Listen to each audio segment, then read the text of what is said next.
श्री सावरिया सेठ का मंदिर पे मोर मीठा बोलता, छाया पर कोयला बोलती। भक्त लोग सावरिया सरकार ने कहता कि थे गाना बोलो मारा सेठ सावरा, कई गलती गुणा हो माफ करो और मुंडे बोलो।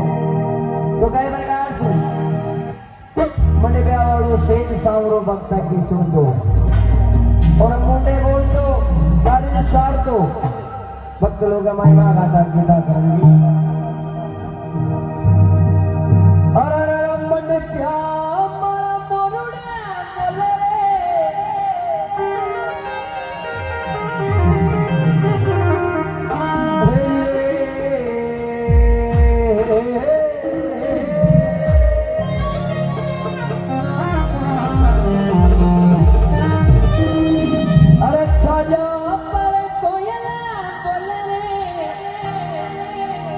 मारो सावरियो